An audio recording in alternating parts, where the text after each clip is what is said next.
एक बार हम लोग जोर से नारा बोलेंगे, भारत माता की, भारत माता की, भारत माता की।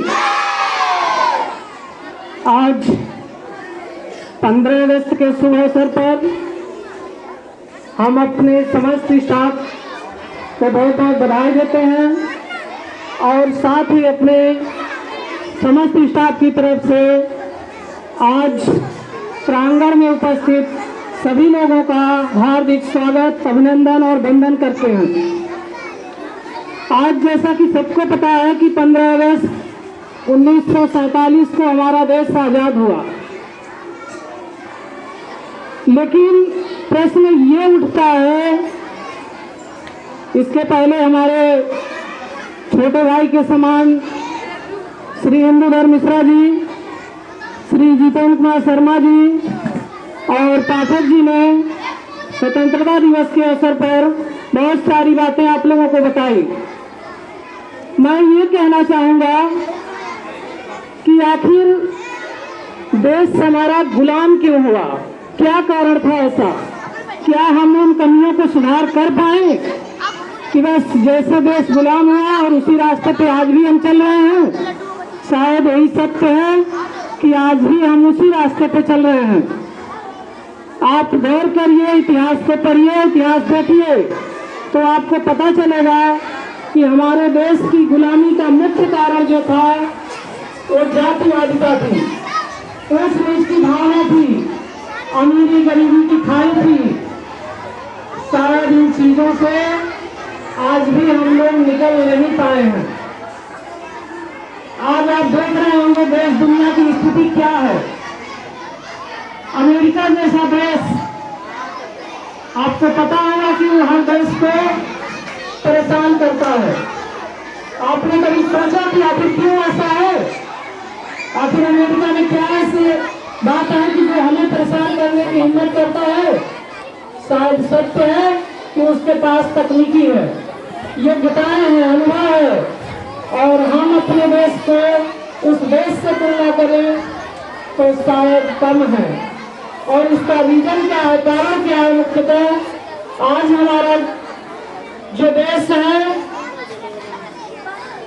आज 78 साल बीत चुके हैं आजादी को, लेकिन हमने देखा, आप सबने देखा कि बेटियों को अवसर नहीं मिला है कि जो उन्हें मिलना चाहिए।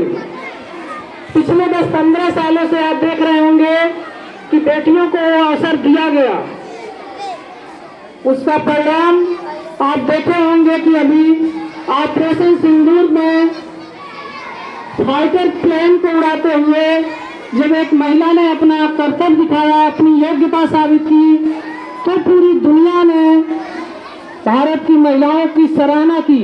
वे महिलाएं सराहना की जो पहले से ही अपने दम पे देश विदेश में अपनी योग्यता का डंका बजवा रही हैं। हमें बस करना क्या है कि जिस तरह हम बच्चे को या बेटियों को एक तरफ जब तक नहीं आंकेंगे तब तक वो आगे नहीं बढ़ पाएंगी। आप सभी लोगों को पता होगा कि अभी जैसे कोई बेटी पढ़ने चली जाती है, 3 बजे छुट्टी होती है और 3:30 बजे घर पे आ जाती है, और 3:30 से 3:45 बज जाता है तो हमारे घर की माताएं, पुरुष, सारे लोग परेशान हो जाते हैं कि बेटी आखिर कहाँ रह गई। ठीक उसी घर में उनका बेटा पढ़ने जाता है और वो 8 बजे रात को, उसकी भी छुट्टी 3 बजे होती है, और वो 8 बजे रात को घर आता है, हमें कोई परेशानी नहीं होती है। आखिर क्यों? क्योंकि शायद हमने समाज ही ऐसा बनाया है, हमें डर लगता है कि बेटी के साथ हमारे कोई अनहोनी न हो जाए।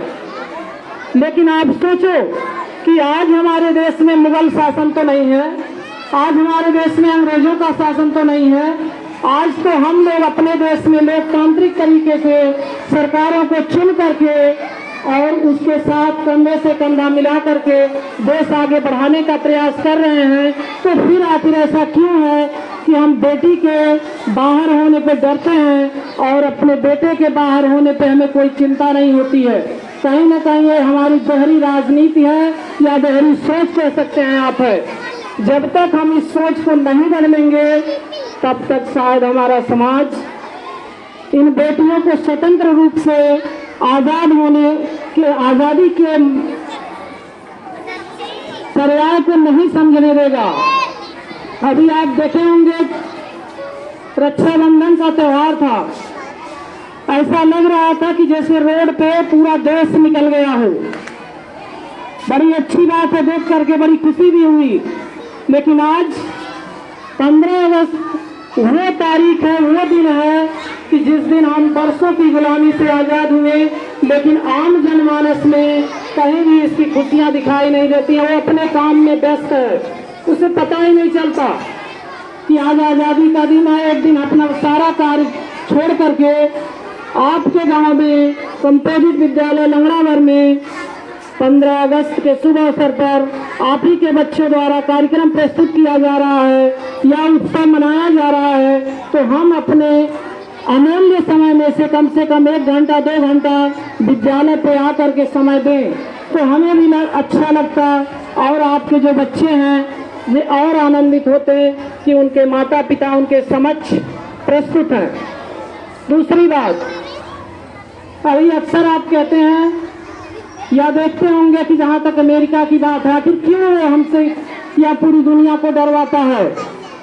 क्योंकि वो उसके पास अभी एक उदाहरण के तौर पे समझिए कि जैसे मान लीजिए यहाँ पे कोई किसान आलू नहीं बोता, जो कुछ लोग बो रहे हैं वो अपना मनमाने रेट पर आलू बेचेंगे और आप खरीदोगे।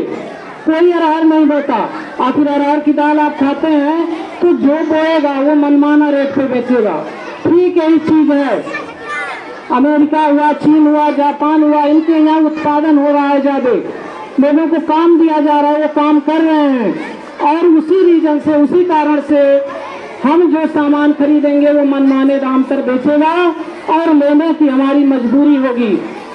इसलिए हम ये चाहते हैं कि हमारा जो युवा वर्ग है, आज पहचान क्या है हमारे देश की?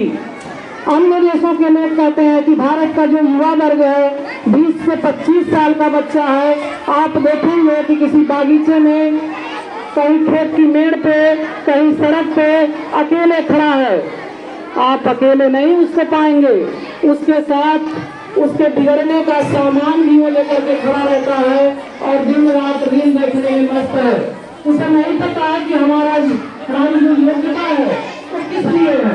हम योग्य बने, देश दुनिया को देखें और जाने कि आखिर वहाँ का बच्चा आगे हमसे क्यों बढ़ रहा है, क्योंकि वो पढ़ाई पे में ध्यान दे रहा है और हमारे देश का युवा वर्ग जो है वो रील देखने में मस्त है।